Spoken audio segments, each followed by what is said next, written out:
இன்னைக்கு சுத்தமா பிரேக்ஃபாஸ்ட் செய்ற மூடே எனக்கு கிடையாது. காலையில எந்திரிச்சதே லேட்டு. இதில பிரேக்ஃபாஸ்ட் வேற செய்யணுமா அப்படின்னு சொல்லிட்டு நெனச்சிட்டே தான் எந்திரிச்சேன். ஸோ வீட்ல வந்து பிரெட்டும் இருந்தது, எக்கும் இருந்தது. சரி நம்ம சிம்பிளா பிரெட் ஆம்லெட் மாரி செய்யலாம் அப்படின்னு சொல்லிட்டு 2 முட்டைய எடுத்து உடைச்சு நல்லா பீட் பண்ணி எடுத்துக்கிட்டேன். அப்புறம் இந்த தோசை தவால வந்து கொஞ்சமா பட்டர் தடவிட்டு, இந்த பிரெட்ட வந்து 2 சைடும் வந்து நல்லா டோஸ்ட் பண்ணி எடுத்துக்கணும். இந்த ரெசிபி வந்து உங்களுக்கு பிரேக்ஃபாஸ்ட் செய்றதுக்கு சுத்தமா டைமே இல்ல. அப்படி இல்லன்னா ஸ்நாக் டைம்ல ஏதாவது சாப்பிடணும் போல இருக்கு அப்படின்னா, இத ட்ரை பண்ணுங்க. மத்தபடி டைம் இருந்தா கொஞ்சம் ஹெல்த்தியாவே செஞ்சு சாப்பிடுங்க. ஸோ அகைன் வந்து தோசை தவால வந்து கொஞ்சமா பட்டர் தடவிட்டு, நம்ம பீட் பண்ணி வச்ச எக்க வந்து ஊத்திட்டு, அதுக்கு மேல வந்து டோஸ்ட் பண்ண பிரெட்ட வச்சுட்டு நல்லா வந்து வேக வச்சுக்கணும்.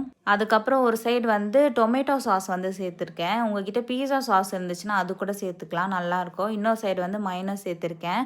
சூப்பரா வந்து பிரெட் ஆம்லெட் ரெடி ஆயிடுச்சு. கூடவே வந்து ஒரு ஆப்பிள், அப்புறம் வந்து பாதாம் வச்சு பிரேக்ஃபாஸ்ட் வந்து சாப்பிட்டுட்டேன். ஸோ நம்ம நெக்ஸ்ட் வீடியோல பார்க்கலாம். பாய்.